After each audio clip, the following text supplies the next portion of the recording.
And to me, everything that you've said, it sounds like whether you're doing seasonal or just a constant release, it sounds like prevention of burnout, the biggest key to prevent burnout is just making sure that you're preparing everything you possibly can ahead of time. Would you say that's an accurate statement?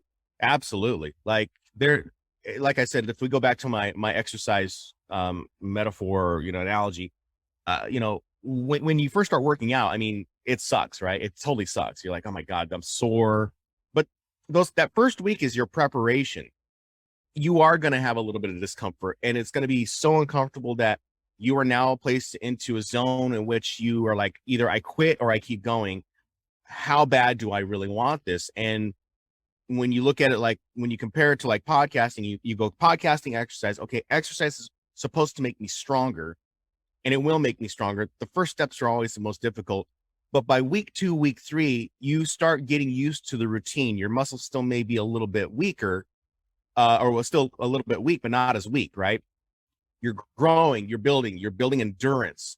And once you start building more endurance, you start to get strong. And then maybe you start to see weight loss. Maybe you start seeing physical aspects of exercise, the healthy eating, everything that all encompasses a healthy lifestyle. And you start to see those results. I look at it the same way as podcasting and setting yourself up for success later down the line. It doesn't have to be hard.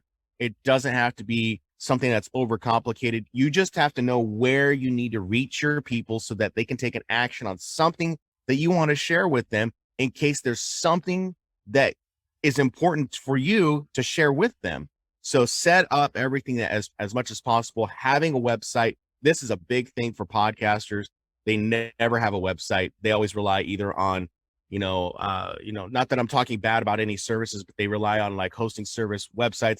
I'm talking full legit website. I'm talking get a WordPress site. I have a Kajabi site because that has allowed me to have the freedom to take the time off to do what I want to do and kind of just rest and still earn an income. But if you have to start a WordPress site, learn how to use it or hire someone to do it, you have to take the step somewhere, because you're not going to get any further in podcasting if you're just going to continue to keep podcasting and burning out. I have some friends that do a podcast, and that's all they do. They just do a podcast. They have no website, and it doesn't mean that they're not successful, because they are very successful, but their model is specific towards comedy and true crime. And they have already set up, whether it be a Patreon. I think they still have a Patreon. I know they do, actually. And that Patreon is just one element of their monetization efforts, along with the merch that they sell, along with the live shows that they do, along with, so they set up everything in the process. And then they've also set up this really small, dinky little website to collect the email addresses. Doesn't have to be complicated.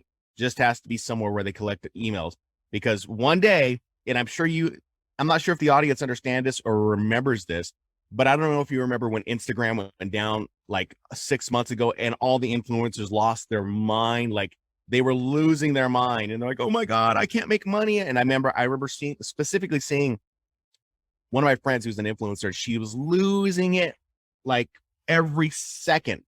I can't do this. I can't do that. When those instances come around where Facebook comes down or YouTube goes down or Instagram goes down, what's the other line of communication that you have? Well, it could be your email list and communicating and telling them, hey, just letting you know, I do realize Instagram is down today. I will be back once Instagram gets back up, but here's a promotion that was supposed to run on Instagram, but it's right here in your email inbox. Here you go. So those lines of communication need to always be open somewhere, but you got to put the work in order to make sure that those lines are always open.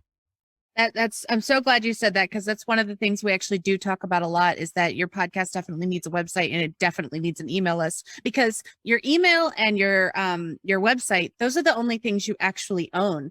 Because you can post all this stuff on Instagram, you can post all this stuff on Facebook, you can post all this stuff on TikTok, but if any of it goes down, what are you going to do? How are you going to reach out to your audience?